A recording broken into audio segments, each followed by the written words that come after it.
Wonder how to create a business that is aligned with your values? Meet Jill Stanton and Josh Stanton.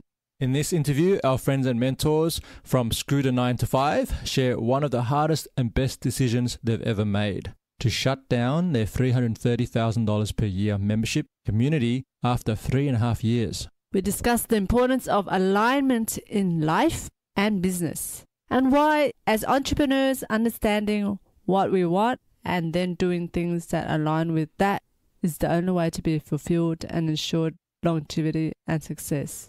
So stick around, because this is going to be one epic conversation that will transform your business and your life. Welcome to Founders Connect podcast. We help lifestyle entrepreneurs to grow their business online and create a happier marriage. Did you know that approximately 45% of marriages end up in divorce and 65% of all startups fail due to founder conflicts? Well, we're here to change that. Each week we bring you an inspiring guest and practical tips to help you with business, relationships, and sustainable living. Now let the fun begin!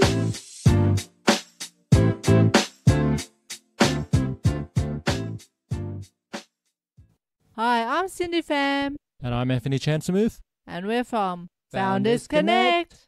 Today we have the lovely Josh and Jill Stanton, who are the co-founders of Screw9to5, and their slice of the internet where they help entrepreneurs to build more attention to their brands, make more money in their business, and get more out of their life through simple strategies, how-tos, and behind-the-scenes glimpses into the realities of building a business online. So the first question is, how weird are you? The weirdest. 1 to 10. 11. Is there An 11. Like literally on we which call ourselves scale? Mr. and Mrs. Weirdo. How many scales are there? There's probably like 20 different scales. We're like the peak of Weirdness. 19. Yeah. Scale 19. One time Josh gave me a Christmas card and it said, "To the weirdo from the weirdo." So yeah, we consider ourselves pretty weird. So yeah, we are the weirdos. Did you know that about each other when you met? Like, what was the hook? For me, it was like the fact that Josh wanted nothing to do with me. So I was like, okay, so he wants nothing to do with me. Must have. Yeah, and that was it. Yep, that's the answer. That's the extent of Josh's game. And then you couldn't get away, could you, Josh? No, well, she couldn't get away from me. You followed me actually, didn't you? What? Yeah. Not at all. You did. I did not. You moved to Australia. I was already moving to Australia. Thank you. That's what she said. She was already moving to Australia. Oh, where was this fool living? China? Where did he move back to when I moved to Australia? My home country. Australia. My country. You invaded my country. Not the other way around. Awesome. So for those listening, where are you originally from? I'm from the Gold Coast. And I'm from Toronto. Gold Coast, Australia, Toronto, Canada. That's where we are right now too. You're in TO. Okay, cool. Yeah. Yeah, we're about to head to Knows the Gold Coast in a lingo. couple of weeks. So Yeah. It Okay. does. Next question, Cindy. What's your favorite quote? Favorite quotes. What's your favorite quote? Go. On the spot. Give me some time to think. I know, like, I have a few favorites. Right now, I really love the better it gets, the better it gets. Like, I really love that. I have it as my screen, my phone screen. Oh, that's just a bunch of notifications. If you could see it without that, there you go. The better it gets, the better it gets. That's my favorite. It's my like manifesting mantra right now. That's like way up there for me. I kind of like cycle through quotes. There's always like one main quote that I kind of follow along with during a short period of time, during a certain period of time. And like that was one for a while. One that I'm really thinking about right now, because we're building out systems and processes in our business. So a quote I'm using right now to think about every day is, complexity is the enemy of execution. It's like the more Feeling that. complex you make it, the less you're likely to execute. Mostly because we have a track record of making things harder than I they need think to be. every entrepreneur. I know maybe a handful of entrepreneurs who don't try to complicate, and it's only because they've had a lot of experiences where they have complicated things before in the past, got nothing done, and then realize, oh, actually, I should be trying to make things simple. That's one of those things that comes with experience, is learning to make business more simple. I mean, that also comes down to this, whether it's a belief or something, and we'll talk about beliefs in a moment. But for me, it's been, if I'm not doing a ton of stuff, I don't feel like I'm actually doing the work. Right? was me for every moment of my life up until like a month ago. That's work. So work hard equals money is what you're trying to say. Yeah.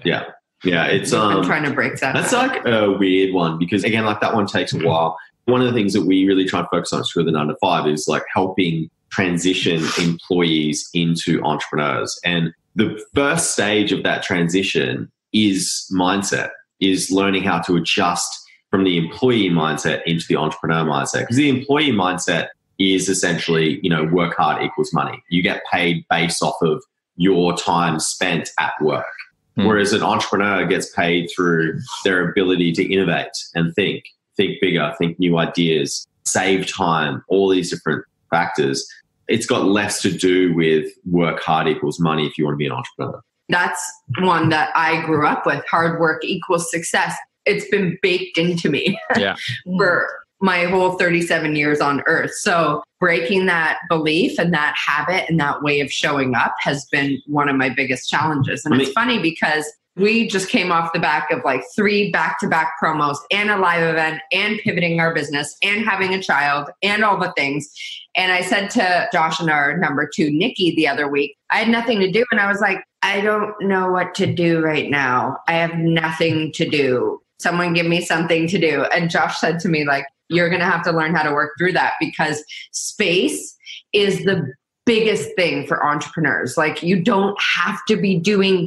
That's what employees do. That's not what entrepreneurs do. You are doing something. Like if you're doing nothing, see, that's like the tricky part of it is as an entrepreneur, you need to have space in order to think creatively, in order to innovate, in order to generate more revenue for the business. And so if you're working all the time, you don't have space to think and innovate, then you're not doing what you need to do as the entrepreneur. So having space is working. It's the same thing.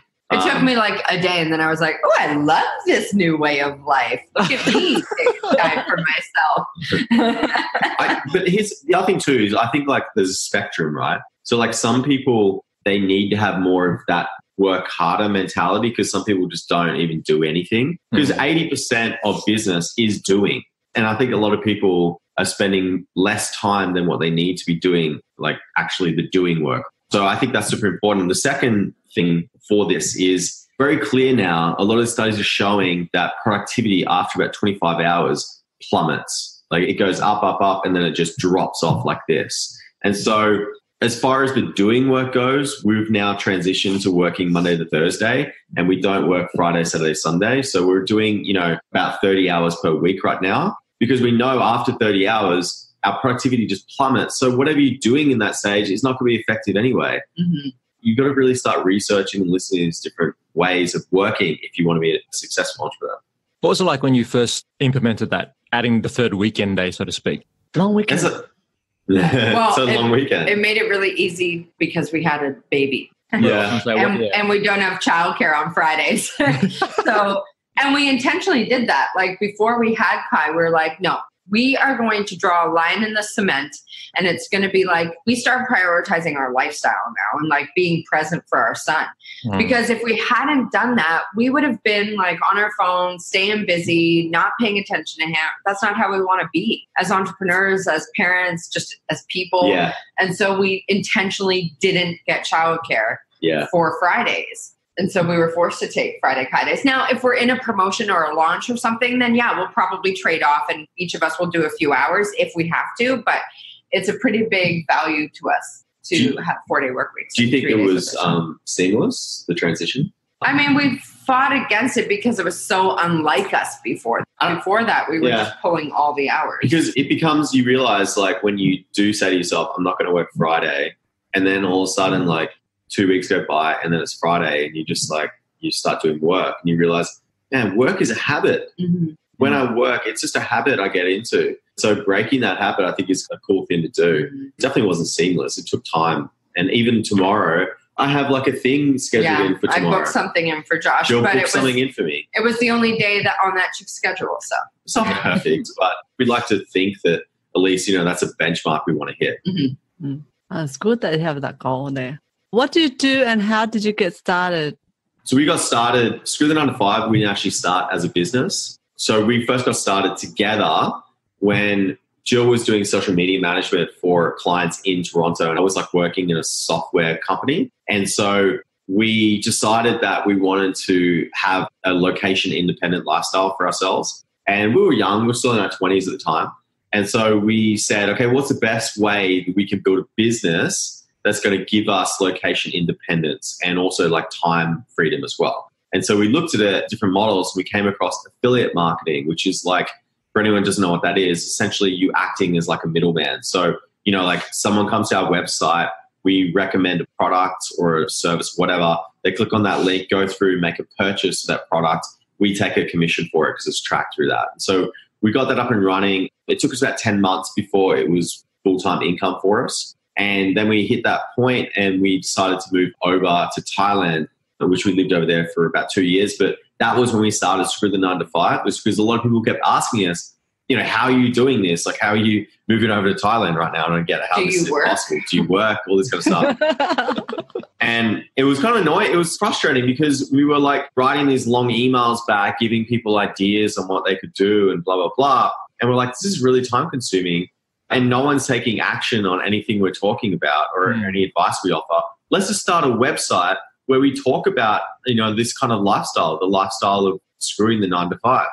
And it just started as our wedding week. So it just started as a blog. Essentially, we're just blogging about our journey and what it was like, you know, living location independent lifestyle, running an online business, you know, doing things differently to like how corporate society kind of works. So because of that, it gradually started to get traction because people really, you know, responded to the message of Screw the 9 to 5, and then it did eventually turn into a business. That's everything. Yeah, that's pretty much it. It's just been a process of, it's been like a 6-year process of figuring out what works and what doesn't and really getting clear on what we want. Yeah. And then molding our business around that. You know, like the big thing too is getting clear to the point where we are living the life that we are trying to preach and present to other people coming through our brand. I think that's like a really important thing. Like having that level of self-integrity is very important. And also being transparent and saying, there's been times where we've been trying to work this stuff out. You know, we've had problems, being overworked, burnt out, all this kind of stuff. And just being open and transparent about journey of what it takes to have this type of business, not like a business where you're working 80 hours a week and you're martyring your life for the sake of creating profits. It's more than that. It's about, you know, having a lifestyle and creating profit as well. Kai's like profit, baby. I know. Sorry, he's in the background. My bad. That's really interesting how that evolves. And I love the message of integrity because I think there's a lot of people out there that are not really, you know, the fast car pictures and the planes and everything. And you're like, well, do they really live that way? Or is that more of a, I don't know, they're trying to sell to a certain... Or did they rent that car for the day? Yeah, right. I think that shows a lot in Instagram, isn't it? The Instagram world. That kind of picture perfect. Yeah. Yeah. It's so like true. Not that what we want to present is the highlight reel, like REAL, not the highlight reel, which is you love that. Yeah, I do love that. Thing, don't you? Yeah. You say that all the time. Yeah, because it is the highlight reel on Instagram, and I'm like, nah, F that. This is the highlight reel, REAL. I feel like that's what people want. They want to be able to know that they're not totally getting it wrong, and like not everyone has like Porsches and Lambos and bitches surrounding them. You know, like what we do? What? Oh, this is a dream. Not that I'm calling you bitch. All right, don't get that right. They're bitches. Whilst we're on that topic, so why are you shutting down? You know, you've got a 330,000 a year membership community through you. So why have you decided to shut that down after 3.5 years? So we're shutting it down because of the premise we were talking about before, which is living our message, living the message of Screw the 9 to 5. Our message is essentially transforming unsatisfied employees into successful and fulfilled entrepreneurs. And so, you know, if we're not acting, if we're not being fulfilled in our own lives, you know, living the Screw the 9 to 5 message, then what are we projecting out to our people? And so we looked at it. It just felt so unaligned. Yeah, we looked at it and we're like, okay, how are we showing up right now? Is this current lifestyle that we're living, is this what we want to project through our message? Is this like the purpose of Screw the 9 to 5, the way that we're currently living right now? And the answer was no. And we actually said to ourselves, you know, what then would be the thing that would be most projecting the messages through the 9 to 5. And one of the things that came up was always having a choice to change something if you're not liking it, if you're not feeling it, not being afraid to make that choice. And I think we just really got clear on what we wanted moving forward. Like, we had a kid. We didn't want a business where we have to be online at a certain time for live calls, where our business hinges on us answering questions inside of Facebook. That wasn't what we wanted anymore. Like, for the 3.5 years we had it, it was so great, right? We loved it. And then it just started changing as our life started changing. And we realized like we wanted a much more simplified business. And we were starting to feel like a bit off on the fact that we were helping people build their business while it felt like ours was suffering. And that just wasn't good enough for us anymore. And it came off the back of asking ourselves a lot of questions like, why do we feel like everything sucks right now? And like, how can we make this feel better? And what do we really want? Like, how do we want to make money? What do we like doing? How do we want to show up? How do we want to serve? What are we trying to accomplish? Are we just going to keep doing what we're doing because it makes money? Like, that's a job. That's not a business. Exactly. That's definition. You know what I mean? That's like showing up because you have to. Mm-hmm. We quit jobs eons ago to not have to do that. There's no effing chance we're showing up and running a business, one that we have control over, and not going to bat for what we want for our life.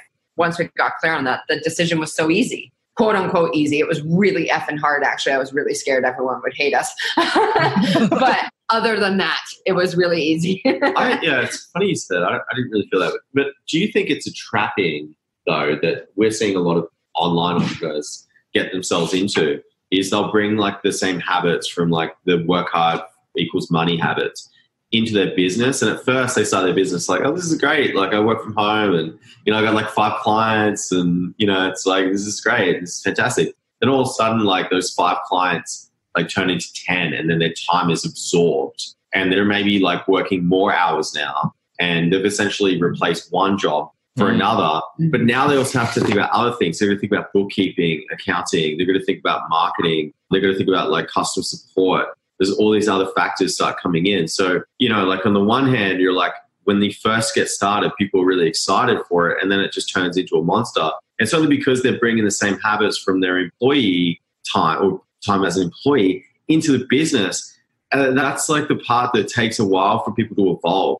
And it's even for us, like, this is like a lifelong journey to evolve into a better and a better entrepreneur, essentially. Because, you know, who we are now as entrepreneurs is better than who we were, say, 5 years ago. Way better. Oh, yeah. Much 5 years more. from now, we'll have different beliefs altogether. And, you know, as long as we just keep working on ourselves, keep trying to improve ourselves every single day, just a little bit, then I know our future is going to be even better and better. Oh, well, you recently shared a post on Insta about increments upgrade. It's such a powerful concept. Can you tell us a bit more about that? You are listening to the Founders Connect podcast, helping lifestyle entrepreneurs to grow their business online and create a happier marriage. Now back to the show. Yeah, so I learned that from another Aussie, Denise Duffield-Thomas, and I was reading her book. I love how you say Aussie. Aussie. Another Aussie. You didn't spend a year in Australia and you still can't say Aussie. I did say Aussie. Ridiculous. I didn't say Aussie. I don't think you should be allowed back. Oh, shut up. What was I even saying? Oh, yeah. So Denise Duffield-Thomas, I was reading her book, Get Rich, Lucky Bitch, and she talks about the power of incremental upgrades. So many people say, like, this is where I'm at and this is where I want to be, but they can't figure out how to get there when they're here at the moment. And her whole philosophy is, like, focus on incremental upgrades. Up-level your baseline of what you're comfortable with and like the level of lifestyle or quality of lifestyle you want, and incrementally upgrade the things that make you feel poor so that you're upgrading your lifestyle and the stuff.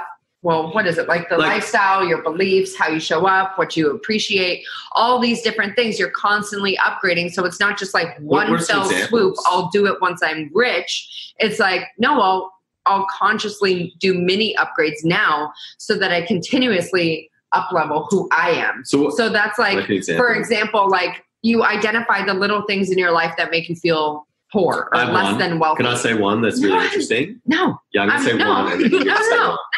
This is my one thing. No. is Okay, this is ridiculous. I just want to say one. And the interesting part about this is like they're really simple. So for example, we had a garbage bin that was like sensor bin, but it broke, right? And anyway, we were just using this like sensor bin and we were like lifting up the thing on the tab, the top of the garbage every time. We were like, why are we doing this for?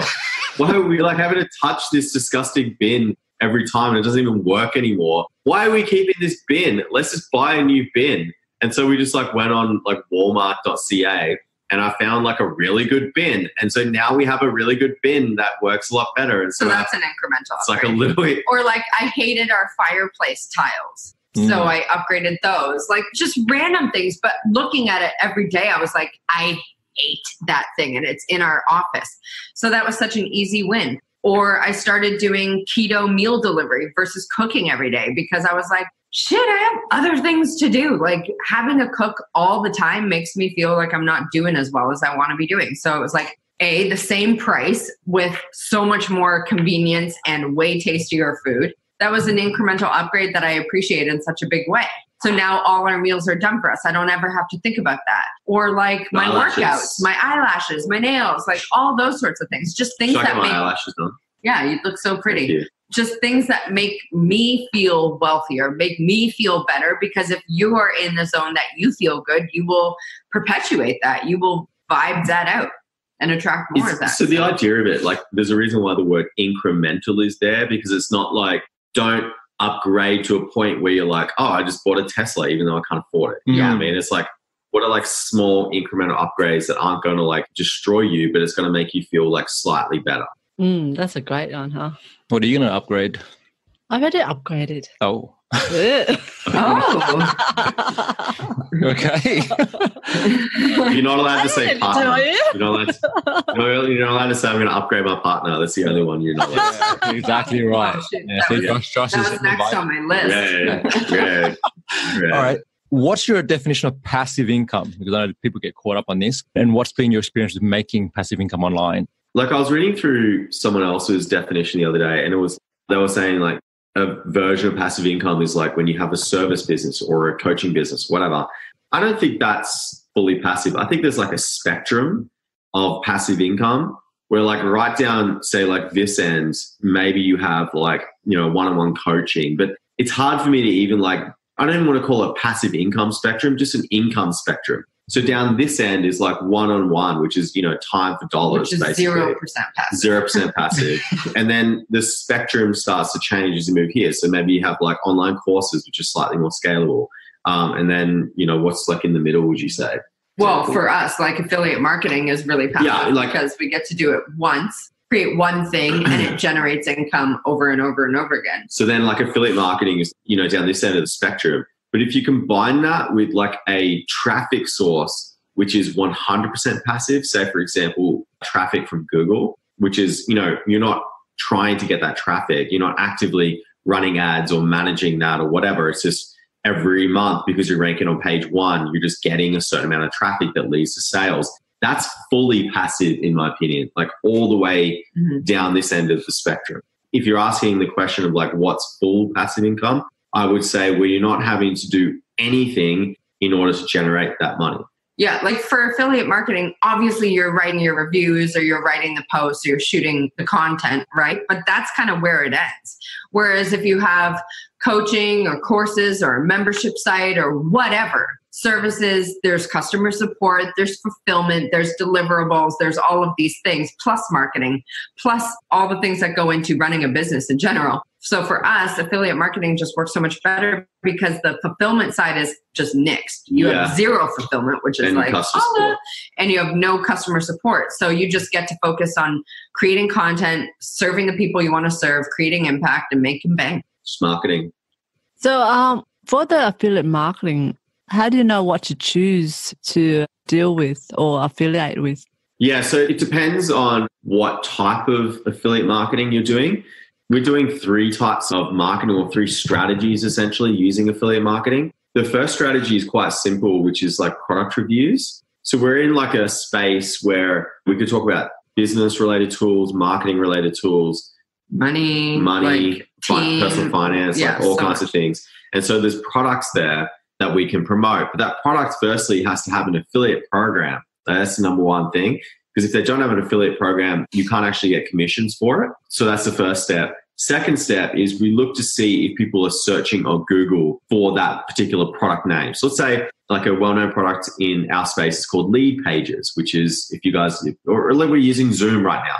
Yep. Zoom, right? So Zoom is like Zoom meetings, for example. So they have an affiliate program. It's pretty shit though. It's not great. They should work on it. If they're listening into us right now, they should work on it. But we would go on to, I use a tool called Ahrefs. Yes. And they have a keyword explorer with Ahrefs. So I run a search for Zoom or Zoom meetings, whatever, on the keyword explorer, and it'll bring up anything. I can choose to bring up all keywords that have the word Zoom or Zoom meeting, Zoom webinar involved in it. And then that way I can see how much search volume there is on a monthly basis around keywords related to Zoom, Zoom meeting, Zoom webinar, whatever it is. So that's the next step. From there, it's pretty simple. It's like, I want to like actually get the product and use the product so I can actually provide a good quality review. That's most important for me. I'd rather be truthful and honest in my reviews than just promote everything and say everything is great. You lose trust then, right? Trust is the currency of affiliate marketing, I would say.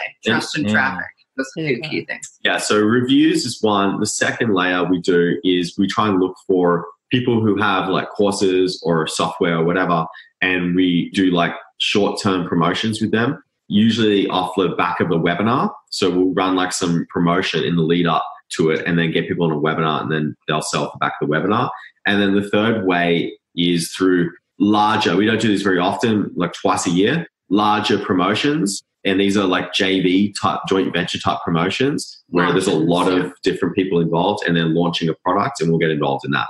Those are 3 ways. And the real key that we look for, at least, especially in the case of like JV webinars, is they need to have their stuff dialed in, right? Like we're not promoting someone who's like, I'm going to launch my first course. I don't know what my refund rate is or like what my onboarding is or what results I get people. Like we're looking for people who really have a proven track record and have a solid team and their stuff is really dialed in. So we know that it's worth coming on board and actually introducing our audience to it, because the last thing we want to do is, again, like bastardize that trust. Like I'm not going to send people to a free series that's really shallow and like thin on the content or doesn't have a strong sales system off the back of it, doesn't have a strong customer support system. Like you look for certain things that allow you to serve your audience in a better way by connecting them with cool entrepreneurs who have their systems dialed in. Exactly. Yeah, so I sort of acknowledge that you guys have just gone through BBD or James's campaign. So that's really awesome, because I also know that you guys went through his program, and it's key, right? Like if you don't know the product, hard to be authentic about selling it. Of course. And we're going through it with our bonus group again. Yeah. So we're going through it week by week so that they're implementing it as well. Anyways, I just get lit up by that because we're like, we're all doing it together, guys. It's so true. I think like if you could take a stance, and my most important thing is that I'm open, honest, and transparent with this kind of stuff. Because the last thing we need is a whole bunch of people putting out fake reviews on the internet. There's enough of that. Yeah, I was going to say, I'm sure there's plenty of that already. Okay. So what's the moment when you knew your partner, Josh, was the one and that you wanted to be for life? Yeah, tell me about it. What was the moment you looked into my crystal blue eyes? Can we go back to talk about business? Easier. Maybe Gio, you can answer that for him first. No, don't let him walk away from that. Don't let him off. I will refuse to answer until he answers. It was. Let me finish. So I met Jill in Toronto and we hung out. We were in Toronto. I was only there for 2 weeks or so. And on the last night, we went out that night. We stayed at a hotel that night. And then the next day, Jill dropped me off at the airport. And I remember getting out, and we were just kind of like, at that stage, we were like, yeah, we'll keep in touch. Whatever. Skype. We'll Skype, maybe we'll keep in touch. And I don't like doing these, but I'll do it anyway. So then I got Get Josh to talk bag about out of his the car. feelings. He's like, oh God. started walking towards the airport, and then I hear Josh, and I'm like, what did I forget? Did I forget something in the car? And so she got out of the car and she just wanted to come and give me one last kiss goodbye. Oh, Yeah. So that was, That's when you knew you wanted to marry me? well, that's like a different story. Oh, well, that's what they asked. Marry? Or, Well, you said when they I- need that- to be I- with that was- alive. that was when I knew, for life, like that's a tough one. Because I feel like, I don't feel like, tough questions, man. Come on. I don't feel like there's like, and I'd be lying if I said, there's like this one stand-up moment. There's like multiple moments when you're getting to know someone where you're like, oh, this is just really, that was one of the moments that initially started that process of realizing she's the one, and then there needs to be more of those to make sure. situations. Let me make sure this chick ain't crazy. They keep adding up until you get to a point where you're like, yeah, this is definitely it. Yeah. What about for you? What would you say like one of those would be? For sure at the cottage when the sky was orange. Oh, So we were at the cottage together. It's pretty and early. It was such a moment for me. And there was this huge storm. And then all of a sudden it just like there was a break in the clouds and it was at sunset and the whole sky was like fire orange. And we were just having a sexy moment together. And like my neighbor was playing like Billie Holiday. It was just such a like movie scene. And I was like, what is happening? But I remember thinking like, oh, this is so different. Why is this fool needing, like, why does he live in China? Why is he leaving in a few days? Like, why did I have to meet him right now? That was definitely a moment. Why is all of these like sexy moments? I've never, like, they're important. Another one was in Vegas when we met back up before I moved to Australia because we kept up on Skype and we were like, let's hang out again. Like, how can we do that? You live in China. I live in Toronto. And I was like, what's in the middle of China and Toronto? And I was like, Vegas, which is not in the middle. There's nothing in the middle. It was the ocean is 5 hours for me, 13 for Josh. That's middle enough. I didn't know it at the time. It was one of those moments where I was like, I hands down love this guy. No, it's so cool. But I'm glad. I'm glad you brought that up because this is the thing with nomads, right? We're meeting a lot of nomads, and it's kind of like this question of is it even possible to date as nomads? Because you kind of hit it off somewhere on an island, and then it's like you go away for the next year. Yeah, I think I said to Jill at the start, I said like I want to travel, like I want to continue to like live in different countries and stuff. And that was like a question I asked her. I said, do you want the same thing? And she was like, yeah, I definitely want that. And so I think that's like a good question to ask someone. Otherwise, like if you do want to be nomadic and that other person doesn't want to be, you'll be the one dragging them around and then they're going to do You'll nothing come but to a resent you. crossroads eventually where you're like, one person's like, I don't want to move anymore. And the other person's like, but we had this combo. Yeah. You And know? sometimes at the start too, people aren't fully honest when they start relationships. Like they'll just say whatever they need to say. It's like, of course I want to travel. yeah. Shut up, take off your clothes. Definitely not with us. Yeah, what's some motivation? So what's been like the biggest challenge for you guys with trying to run and build that business and maintain a great relationship at the same time? This is a good question. Pre-Kai, I'm going to say. Oh, pre-Kai? Yeah. Communication. Yeah, that's exactly what I was going to say as well. I think Necessary. I don't know if you agree with me on this one, but I Probably think not. probably not. But I think the main thing is if you want that other person to be a certain way, you have to be that way first. And so instead of trying to like change the other person, just change yourself and focus on improving yourself. And then that person will change as a result of that.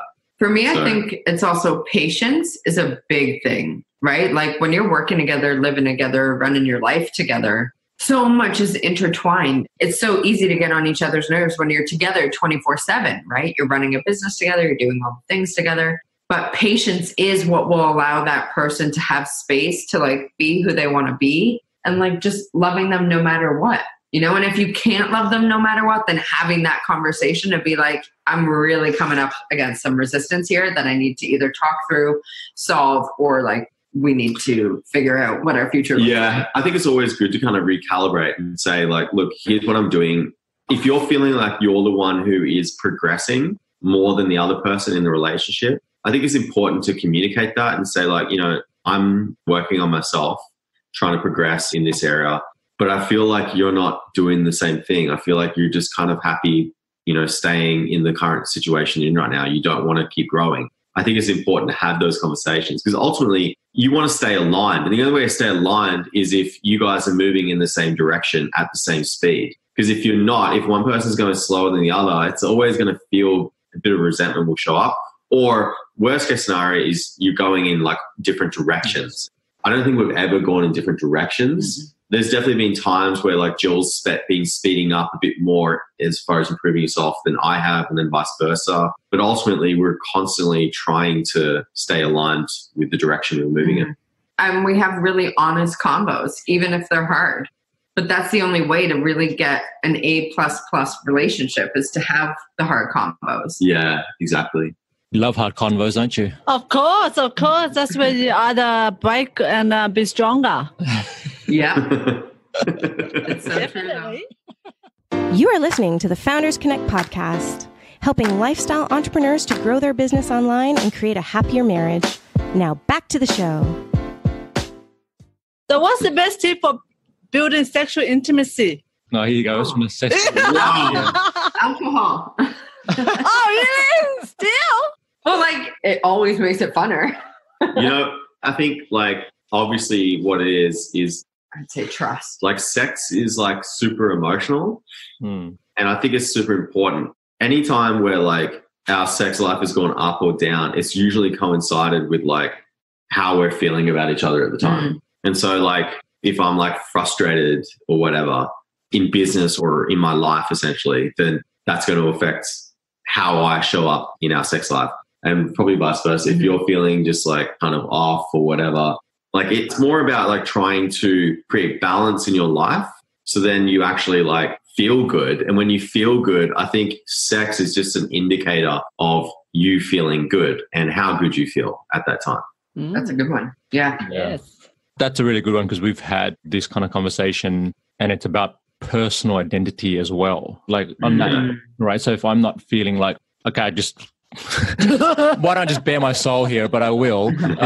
So, like I've been gaining a lot of weight because of the stress of building a business. And then I don't feel like I'm that guy when we were dating, the same sort of physical guy, right? And so that sort of impacted how I show up in our sexual life because I'm like, I don't feel like I'm that guy anymore. And I'm not attractive, and then this is probably sounding weird that a guy is talking about this stuff, but that's reality. That's okay. For sure. Yeah. For sure. You know what? I mean, one of the best books I've ever read for just allowing yourself to move through the feels we all get when putting ourselves wildly outside of our comfort zone, aka building a business, is a book called Breaking the Habit of Being Yourself by Dr. Joe Dispenza. Oh, yeah. Because he really helps you identify where you're like, I'm unattractive because I'm stressed out, because I've gained weight, because I'm stressed out, because I'm building a business. But like, that is all just stories or beliefs that we're holding. And there's so many better beliefs or stories we could tell ourselves if we just had the tools to be able to self-regulate our thoughts and switch them up when we do find ourselves in that mode of thinking. And I find, or I have found, I mean, I'm on my third round of listening to it because I love it so much. I listen to it on all my morning workouts. Side note, never in my life did I ever think I would listen to a book on neuroscience while working out. Like, WTF around that. I love it. But like, that's the new me. What do you listen to when you work out? Oh, a book on neuroscience. It really gets me jacked. But it's given me the tools to consciously create the beliefs I actually want to have and the stories I want to tell myself about my own personal experience and our relationship and our business and all the things. And so when you have those tools in your life, I feel like you become unstoppable because you just nix all those things that you're telling yourself, and it allows you to create this like best version of yourself. I think diet and exercise helps as well. You just have more energy. As I said, I just think it's just coincides with how you feel. Yeah. So if you're really good at making yourself feel good, whether that be through like, doing external things like improving your diet and exercising more often, or you do a lot of inner work through books like Breaking the Habit of Being Yourself. As soon as you start feeling better about yourself, you're right. It's what you were saying before. As soon as you feel better about yourself, maybe that's the aphrodisiac that we all just need to think about, is just making yourself feel good. Well, so then that flows on to how you appear and show up for your team and your business and for your clients and all that too, right? Everything. Yeah. Totally. Right.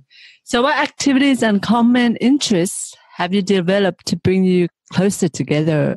Activities. We had a Apart from the sex time, we got that. From a baby. Is having a baby an activity? Is that counted? You know what's funny? Yeah. Like, so Jill, I feel like this is starting to change for you. When we first met, she hated games. I knew it was going to be games. Like, I knew it games. because I just played 2 games the other day. All kinds of hated them, right? And I'm the opposite. Like, I love sports. I love playing games. I really enjoy it. And I think over the years, I've managed to break you down and open you up. Because, yeah, I mean, we sat and I taught you how to play chess. Yeah, like the other day. quite possibly the most boring. Yes. But you quite enjoyed it. Yeah. And then we played some Scrabble. Yeah, so I think like I could see us doing more of that. But I think the main activity is travel for us. For That's sure. what has really I was going to say, like, our answers make us sound like we're 74. So you saved it there with the travel because we're like, we like playing chess and Scrabble. We played rummy. Who's the old man here? Hey, there's nothing wrong with playing games. So talk about our third member of the family now. So how's Kai changed you as human beings? And I guess your view of the world or the view of life and business. I know you've mentioned, you kind of changed the model based on that. He 3 makes words? my heart smile. 3 words? What will your 3 words be? How you changed? I slowed down. So I don't know how to put that into one word. Slow. He made me slow down. Yeah. I don't know a better way to describe it. I feel like my heart smiles. Like he just lit up my life. And again, to quote Denise Duffield Thomas, she said, babies bring abundance. And it always stuck with me. And I was like, what does she mean by that? And then he got here and I was like, I get it, Denise. So abundant, joyful, and calmer. Yeah. Mine would be patience, definitely. Another one would be presence. Yes. Like I feel like I can be more present now. I can put down my phone or my laptop or whatever and just sit and hang out and do what babies do, which is not really that much, but still, it's interesting. The reason we put our laptop down is if we don't, he smashes all the keys. Let's keep it real. Put it down. And then third one, I would say he's made our life more efficient. Prior to having him, we were just working a lot for the sake of working. We weren't like actually efficient. We were just doing a lot of stuff. Whereas now it's like, we were Friday car day. So Friday, Saturday, Sunday, we spend with our son. And so, Monday to Thursday, more efficient. Today and yesterday, super efficient what we did. And that's only getting better and better as he gets older, which is good. Well, sounds like all good, isn't it? Yeah, I know you want to have a baby. That's Sorry, Anne. argued her case for her. Thanks, guys. Sorry, my friend. All right, just a couple more questions to wrap up. Now, let's talk a bit about money mindset, because I know this one is a big one for entrepreneurs, certainly for some. Did you always have the same values or views on money? And how do you approach that in your relationship? It's evolved. Yeah, definitely. I was much more frivolous with money when I came into this relationship. I was a bartender, so I always had like lots of cash on me. And so my favorite thing to do was spend money on going out for dinner and drinks, drop hundreds of dollars and be like, who cares? And then we started a business together and started pooling our money, and I became much more responsible over time. I think there's like I've been talking about this a lot recently, but I think there's a difference between like, say, money mindset that a lot of people talk about and then like spending habits. When I think of money mindset now, I just think like, do you have an abundant mentality? Like, do you think abundantly? Do you feel like that you can always make money if you need to? I think that's, to me, would be the definition of money mindset. And then I think a lot of people try and combine bad spending habits with thinking, I'm going to spend lots of money because that makes me feel abundant. But I'm like, no, this is just a bad habit. So I think you can feel abundant without like constantly spending all of your money all the time. I think that's just a bad spending habit.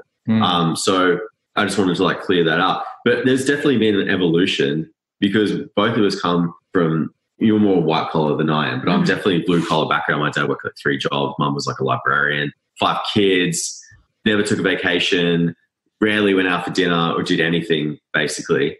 And if you did, it was like Sizzler. If we did, it was like Sizzler. Oh, yeah. It was like all you can eat, cheapest option we could. Moving from there to a completely different mindset a much more abundant mindset. Whereas, back then it was like money doesn't go on trees. Like, no, you can't have a Magnum. You have to have a paddle pop instead, even though I really wanted the Magnums. So Australian. But it was like moving from that mentality to being like, no, like I can have the Magnum if I want to. I can make lots of money. I am able to do that. I think one aspect too, growing up in Australia, I don't know if you guys notice this, but there's the tall poppy syndrome mentality, which is like, it's bad to be wealthy or it's bad to have lots of money because it means you screwed someone over in order to get that money. And it took me a long time to get over that. That was a very limiting belief that I think a lot of Australians hold. Not just Australians, because a lot of different people in different countries have the same thing. I was talking to my friend down in the States and he was telling me about the analogy that he grew up with, which is like the crabs in the bucket analogy, which is like, apparently if you have crabs in the bucket, you don't have to put a lid on the bucket because the other crabs, as one tries to crawl out, the other crabs will pull them down. So like I realized that this is more of a global kind of thing, but I just think it's much more ingrained in Australian culture than anywhere else. There you go. Really, really cool. Yeah, that is great. Cool. So what are some of the beliefs business owners need to adopt in order to hit the first 100K? One thing I think for sure, a belief you absolutely have to have is that your success is inevitable. If not, you're going to sabotage yourself so many different ways. But if you believe that your success is inevitable, you will always take these intentional actions that lead you down that path towards that first 100K. Yeah, I think another one you have to get clear on is that business is simple, business is easy. Because I think at the start, when people get started in business, they think that it's going to be this really complicated thing. And so they overcomplicate it and they get nothing done. And so their business doesn't succeed. So if you want to cross their 100K, you have to have a really simple business in order to get there and just realize that it's not difficult. It's meant to be simple. And it could be as easy as build an audience, sell them what they want. That's it. 2 steps, right? Like obviously there's more steps involved in those, but it can be that simple. Build an audience, sell them what they want. Yeah. The one you said before, I think, is if you can ingrain this belief into you as an entrepreneur moving forward, the better it gets, the better it gets. So when you talk about the better it gets, the better it gets, I think that's very important because generally what happens is someone will get started and they'll start making money and then they'll start subconsciously telling themselves like, oh man, when's the other shoe going to drop? You know, like this is too easy. This is too easy. It's all going to collapse and I'm going to go back to how it was before. So if you can adopt a mentality of the better it gets, the better it gets, as opposed to when's the other shoe going to drop, that's going to help a lot. Yeah, that's such a good one because I sort of, in coming up in my cultural background, it's like it resonates in the sense that I feel a sense of guilt. Even it's like I just made, $100 from an affiliate site. Like I feel like I haven't actually done anything to earn that. It's just a weird thing, and you go, "Oh shit." So that's really. I recommend reading that book, Breaking the Habit of Being Yourself, because he talks a lot about the feelings of guilt and what it does to just your system in general. It's just so key because most people don't even realize that they carry the feelings of guilt. It's just their go-to nature. Yeah. But that just repels all the good shit that you want to attract in your life. Quick question: do you, when you feel guilty, relay that back to a time in your life where someone else made you feel guilty? Not in that moment, but no, I have done a process like that before. So that's a good question. And I have, what's coming to my mind is walking out. Like I went on a date with one of my ex-girlfriends and my mum was like, where are you guys going? Why don't you just stay home? Why are you going to dinner and blowing money on dinner? What's the point of that? Money doesn't grow on trees kind of thing. Yeah. So I always that money's finite, right? That's probably another belief people have to hit their first 100K is that money is infinite. Money is consciousness. Yeah. Like if you can, most of the people who succeed really quickly succeeded because they had these amazing, abundant mentalities. And, some people got lucky in life where they grew up in a family where the parents like taught them how to feel abundant and how to think abundantly. And so for them, when they go to start business, all of a sudden you see these people go from like nothing to like $1 million, within their the first. Their baseline is abundance. Yeah, their baseline's abundant. They go from like nothing to $1 million like so quickly. And they're just like, what? Isn't this normal? What, you guys do this? Exactly, isn't it? That's the abundance mindset. Yeah. So once you adopt that, like that, I think that's like the game changer. We're definitely not there. Yeah. Yeah, working on it. Getting there. Yeah. So I just want to sort of, before the last question, Cindy's waiting for that question. So I'm observing a dynamic between the two of you. And to me, it's like, if I had to describe you, sort of Josh is like the scientist. And then totally. Jill's like the artist. But when you talk, this is an interesting thing. So I'm listening to you, feeling through this interview here, and I'm like, okay, actually, you guys are very present to this. I don't know if it's law of attraction. You talk about Joe Dispenza, and you're really in this mindset world. I know James Wedmore is a huge proponent of this, and his business kind of switched at some point. It went to, very technical YouTube marketing to then it was like, I'm talking about all this woo-woo stuff. Yeah. So were you always like that, both of you, or is this No. when did you get to that point? Recently, last 12 months. Yeah, interesting. Easily, for sure. As things started feeling off for us probably this time last year. We just couldn't put our finger on it. We just thought we were stressed because we were about to have a baby. Blame it on that guy. But what we realized was we were just unaligned. And so it's been about a 12-month process of getting clear on like, how do we want to think? How do we want to feel? Who do we want to be? And like learning the strategies to be able to implement that and develop that as your way of being. And it's, for me, mostly, I would say hands down, easily the last 3 months have been my most transformative mindset, energy, showing up, Definitely. identity. I can see it. Yeah. But before that, absolutely, scientists are very much like behind the scenes, in front of the scenes, or like, if you were to think about us before, how we split our roles, it was very much like Josh is the tech guy and Jill's the one who's like the face. Yeah. Now we're actually just both being the face. Yeah. Like we realize if you want to run a business and we're a co-CEO role. CEOs.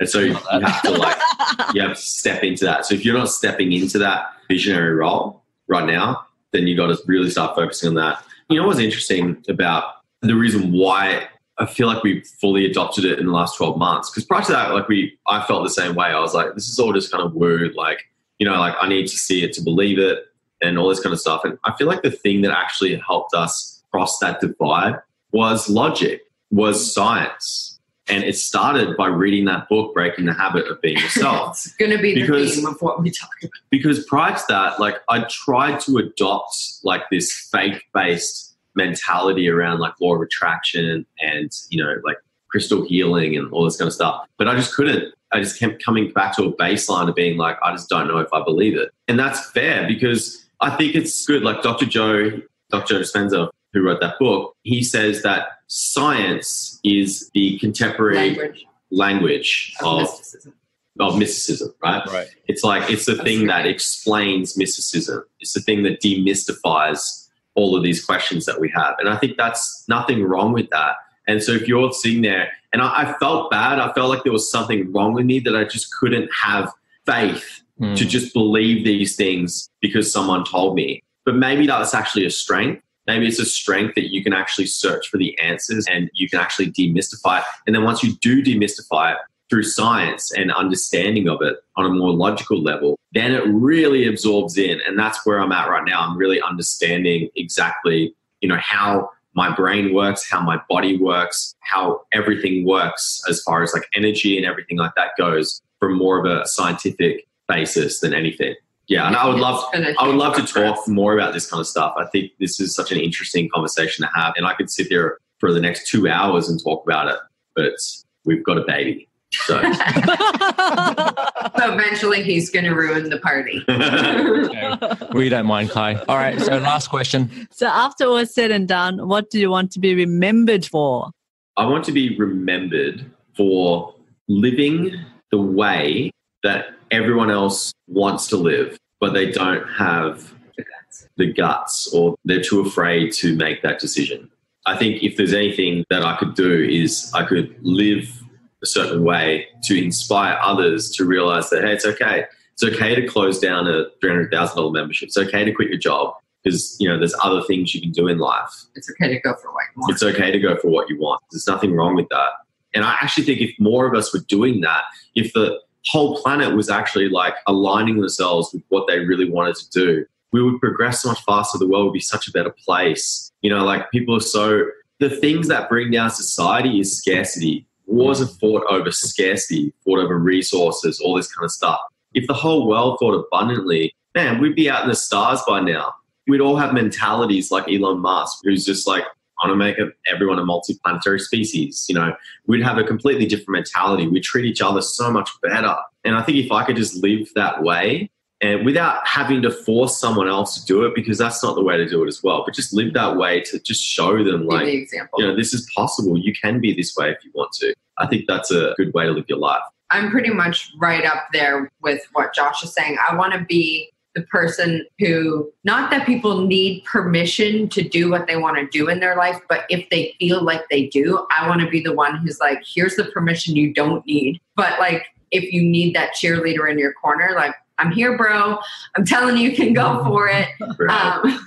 And giving the permission they need to go after what they want. And I've been trying to have this conversation where, like, when people come to me and they're like, things aren't working, or like my business just feels heavy, and I'm like, what do you want? Right? It's such a simple question, but it carries so much weight. Oh, yeah. Because not everyone wants to answer it, because once you've answered, what do I actually want? Right?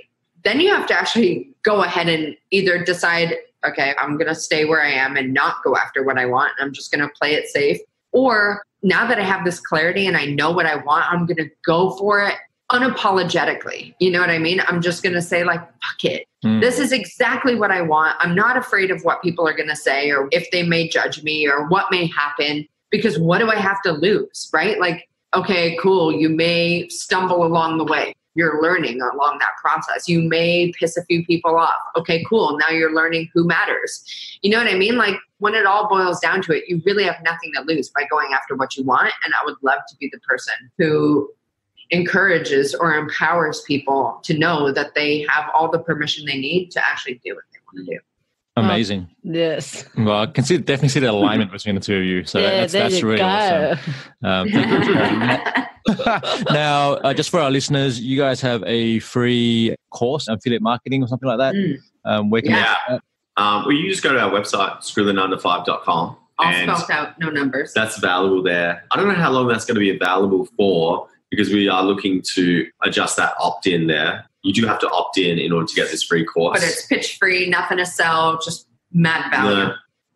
We just put it there because I just think it's an easy way for someone, if they're just looking to create a little bit of passive income just to kind of get the party started, get things going. I think it's like one of the best ways of doing it. And that's going to be available in that course. Awesome. And we are students of the 90-day traffic, and we've been doing that and implementing that. So we're in the Screw group, and so we love what's happening in there and just how transparent you guys are. So I wanted to acknowledge you for the journey that you're on and just how you're showing up in the world, because you are making a difference. Yes, you are. Thank you, guys. Appreciate that. That's and so sweet. Appreciate you guys too. And you guys had some really fantastic questions as well, which I cannot say about every podcast I go on, but I really enjoyed these questions today.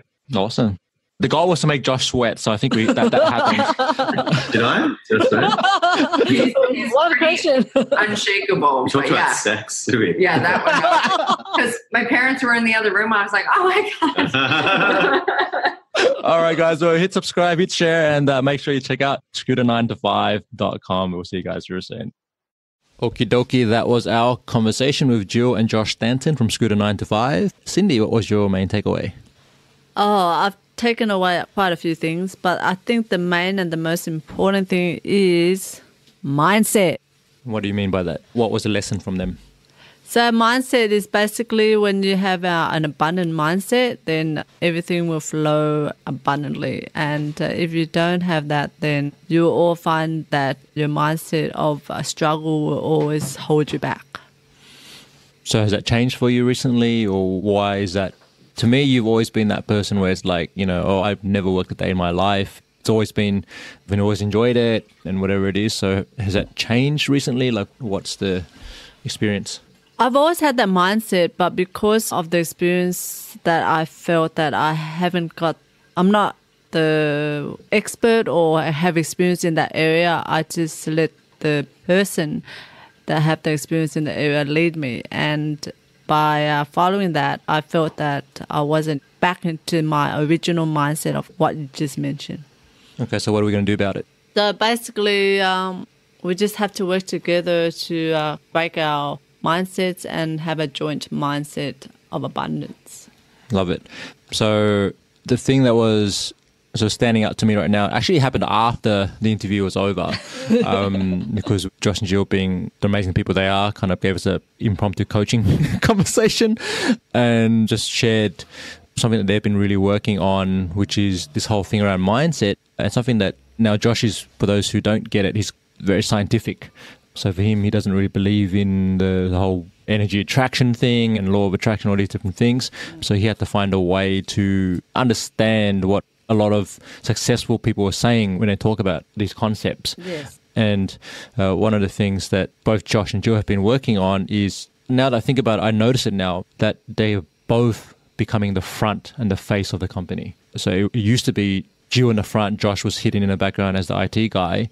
But in the last year, it's shifted to them both showing up on podcasts together, on interviews. They're both leading in different ways and really sharing that this is a combined vision and a combined purpose, and that's alignment. So I think that's something that we've been talking about. And like Jill, I think it was Jill, Josh said, you have to step up into that and believe that and show that. So both will try that. They didn't really say it, but we got the message. And so the key takeaway from all of this is, it's not about just building a business for the sake of building a business. And all these strategies and affiliate stuff, which is all cool, more important behind all that is, who are you becoming? And who are you and what do you want to become? And how can you create the life and the business that supports and shows that? Yeah, so basically be an example of what you want to be or what you want to see in the world. Awesome. Well, thank you for listening, and we'll see you on the next episode.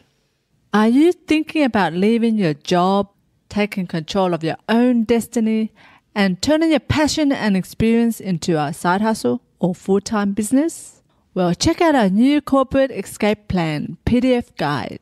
It's free, and you will learn the top 10 challenges for new entrepreneurs and what you can do to overcome them. Just head over to foundersconnect.co/escape to grab the free checklist now. Yeah, do it. Join us in our next episode where we talk about 10 marketing tasks that you can outsource to a virtual assistant so that you can save yourself 10 to 20 hours a week to focus on the things that matter in your business. Thanks for tuning in, and remember to live passionately, purposefully, and confidently. Till next time.